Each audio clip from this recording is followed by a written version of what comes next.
Okay, so last question, and this is a big one. So it's different for all of us because we're all at different places in our lives. But something that our agents really struggle with is balancing family and work life, right? And full disclosure, we all struggle with that ourselves, very much so. But as a mom or a dad who has children, especially young children, how do we recommend balancing that? I mean, I know for me, my kids were younger when I got into real estate. My kids went on showings with me sometimes if my husband wasn't home. There was a stretch in our lives where my husband worked out of town quite a bit. So it was either they were with their grandparents or they were in the car going on showings with me. My kids grew up in real estate. Now that, and then as we got through the middle years, it was easier because they didn't care if I was or wasn't around. But now I struggle myself with my daughter's in college. She's 21. She's got things going on in her life that she needs her mom for. My son is a typical 16-year-old boy. He's dealing with life and what he wants to do and doesn't want to do more so than anything. And we butt heads 9 times out of 10. And most of the time he's okay that I'm not home, but he needs me to be around.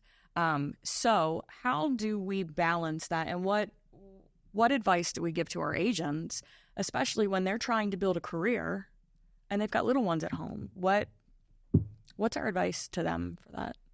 My partners tell me to draw some boundaries, and I struggle with that. It was really hard for me to change the voicemail on my phone to put some guidelines out there, like I'm going to answer your phone call between 8 and 6. Call me after 6. I may not be able to reach you until the next business day. Same for the weekends. I still, I have folks that may require a little bit more attention, and I find myself talking to them in off hours. But that's because I choose to. And I try to, let people know. Text me if it's an emergency, and then we'll evaluate. But, I owe this to my family.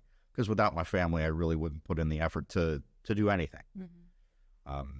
This isn't a drive for me. This is a drive for us. And you owe it to them. Make sure that the time you're with them is quality time. You're not just sitting on your phone. Right. Yeah. Put that away. Yeah. Try to put it in I try to put it in a drawer when I get home. But I just can't wait to see what you guys are going to text me. What about you two? No secret. I said my goal each day is to be home and have dinner with my wife.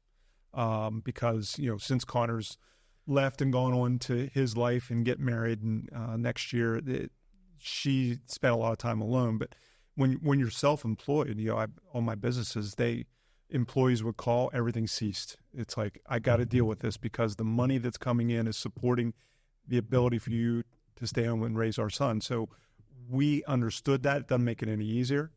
But you have to balance that. And so, when I got into real estate, I remember telling the broker that I was going to work Monday through Friday and I wasn't going to work weekends, and I was going to sell $5 million. And I damn near did it without working weekends. So it can be done.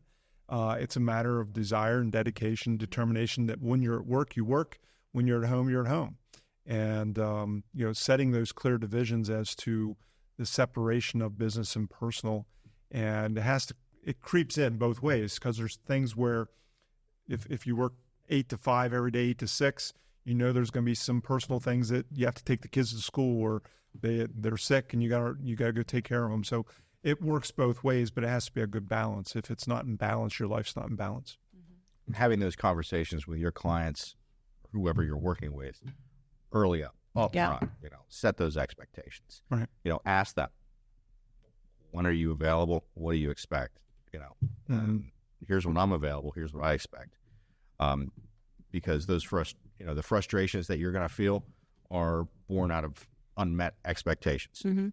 And, most of the time those unmet expectations are because it was never discussed. Well, and I think that's the hardest part is people are afraid to set those expectations with their clients because clients expect us to be 24/7. So like I have for the longest time, well, that's the perception, right? So I have for the longest, I don't work Sundays.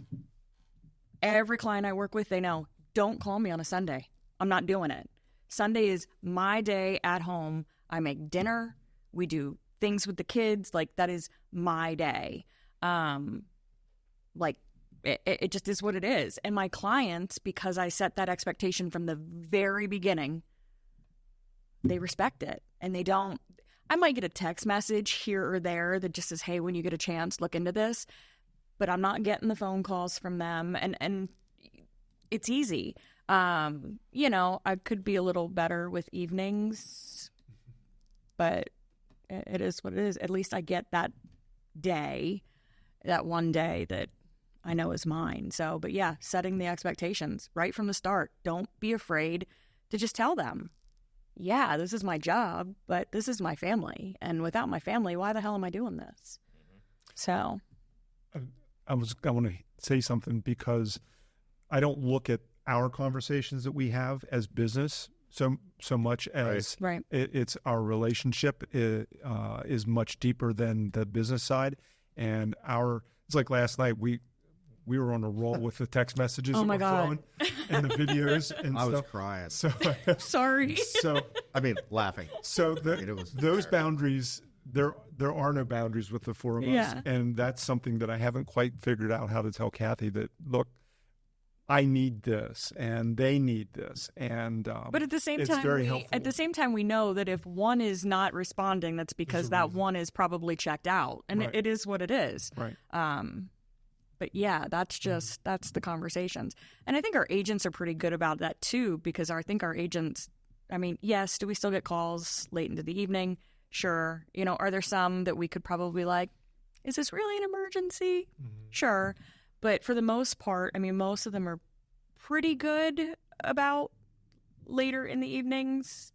So, but I mean, realistically, there's not much we can change between, 7 p.m. and 9 a.m. or 7 Right. p.m. and 8 a.m. So just let it cool off, deal with it. My mother, who was involved in real estate from the legal side, she taught me long ago, whenever I would call her hair on fire, like, oh my God, this is it's the end of the world. And she's like, slow down. yeah. Did anyone lose a leg? Not yet. Okay. But Probably salvageable, and cooler heads are going to prevail. Mm-hmm. So I think that's, we all, and especially as agents, have that sense of urgency that we want to deal with it now. Mm-hmm. Sometimes It's better to take your foot off the gas. it needs a little bit of distance, a little bit of perspective to solve through it. So my advice to agents is, and this is how I practice real estate, is that in order to cut down on those unexpected, and calls from your clients and stuff like that, be proactive and always check in with your clients. So I've always checked in with my clients on a certain day of the week so that I can get all of that out, find out what they need, plan whatever I need to plan for them, and then move on. Yeah. Being proactive just makes you a better agent, for sure. Yeah, I think though, to go back to the main question is how do you balance as a mom? So especially if you have little ones, the one thing I can say is those kids always have to come first. They have to. Mm-hmm. It doesn't matter what age they are. If your kids are not the priority, they know it, they feel it, and that changes everything, right? Because why do you work as hard as what you work if you don't have the relationship that you have with your kids? That's, y'all know, that's it for me. Here's what the game changer was for me. Being organized and forward looking. I've been doing follow-up Fridays for 10 years. Yeah. Where I check in with everybody on Friday because I can put that to bed and I'm probably not going to have to fidget with anything that's going on until Monday. That gives me that weekend. Mm-hmm.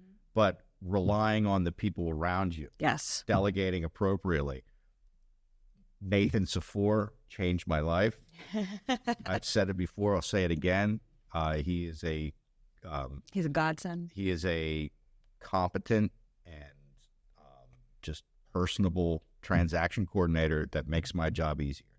By being able to allow him to do what he does, I don't have to worry about so many emergencies because he's helping me look forward. Right. So I think that was the big one that allowed me to go from $6 million a year to $10 million a year and spend more time with my kids. Right. Because having somebody that you can rely on to do that kind of stuff. So if you don't have an assistant that you can trust, get one. Right. So that's for business. So then take that and flip it over to the family side. So if there are things like whether it's putting your kid on the bus, if there's somebody else who's able to help with that, great. That way you can be present. You can ensure that you're present for the big events. I don't miss soccer games. Right. My daughter played her entire high school, since she was 5. I don't miss games. My son, at his high school career, I don't miss games. There's things that as a parent, everything else gets turned off. If I'm at that soccer game, I'm not. If you're texting or calling me, you're on the back burner because he's got my attention, and that's the way it should be when it comes to, the balance. And then so here, I can definitely look back and say the balance goes, it flip flops. It flip flops. However, the one thing that I always had to do, and I feel like that helped my career, I had to outwork everybody else. And that time period could be at night, right? Now, because I have to make my family priority. But let me tell you, just because it was bedtime didn't mean it was bedtime for me. I spent those extra hours grinding it out. So that's my advice, is that, to really make the most of your career, you do have to work harder than everybody else. You do got to find that time that you can devote. And let me tell you, sometimes it's terrible. Sometimes my eyeballs want to pop out of my head. It's almost like you pull time out of thin air, like where it doesn't exist. You just make it work because you have to. And because, personally, I'm driven. I'm just driven, right, to act a certain way. But you're going to work hard. I feel like moms, maybe this is wrong. Yeah, sorry, Dad. But I feel like we do. We have to work a little harder because of the way family life is. Yeah. No, I agree completely. I couldn't do it without our household manager. Household manager. My wife, Brie, she makes it happen. Yeah, it's the truth. I mean, Chris, you said it yourself. Kathy stayed at home when Connor was little. Like, you built your businesses because Kathy was able to be home. Mm-hmm. Brie takes care of the kids. She's a rock star. She handles that stuff. I for have you. offered to swap. My husband has too. He would love to be a stay-at-home dad. It's funny how ours are almost completely graduated, and he wants to be a stay-at-home dad. It's about time. Timing's everything. But yeah, you do. You pull time out of thin air. You make things work because you have to, and that's, you've got to have the drive. You hit it nail on the head. You've got to have the drive and be able to just find a way to make it work and happen. So yeah. Well, every person's idea of success is a different level too. So if you're trying to do what we're doing, you're going to need help. If you're a real estate agent, you have the ability to schedule your whole world.